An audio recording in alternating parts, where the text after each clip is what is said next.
Hey guys, it's Kellen with the Family Handyman. Today I'm going to teach you how to do an essential car maintenance task, and that is changing your car's oil. It's super important, but it is very simple. It should only take you about 20 to 30 minutes to do, and it also save you a lot of money. So let's get started. To start, you're going to want to look in your car owner's manual to make sure that you have the right oil and then the right filter, and then a few other essentials. You have the oil pan, a box end wrench. Do not use an adjustable wrench. The filter wrench, a funnel, some wheel chocks, and then jack stands, and then a blanket to lay on, and then plastic in case of oil spillage. So before you get started, you want to make sure that you warm the car up for about 5 minutes to let the oil drain easier. If it's hot, then let the car cool for about 30 minutes. And then you can lay the plastic sheeting on the floor and then the blanket, then you can park the car over it. And before you jack the car up, you want to make sure that you put the wheel chocks behind the rear wheels, and you can even apply the e-brake as well.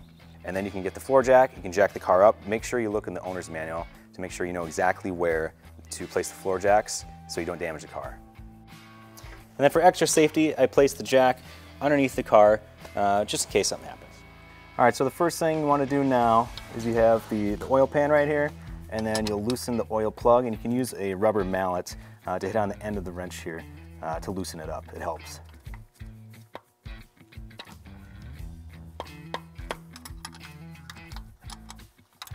Oil will be coming out. All right, so the next step, you're going to want to remove the old oil filter. So you want to use a filter wrench for that.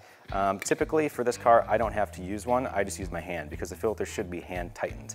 And then make sure that the gasket also comes off with it, because if you put the new filter on and that old gasket is on, it's not going to get a good seal.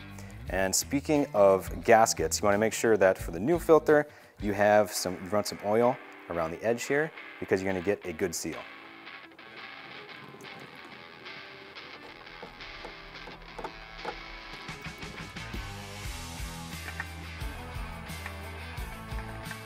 All right, now it is time to put the plug back in and fill it up with new oil.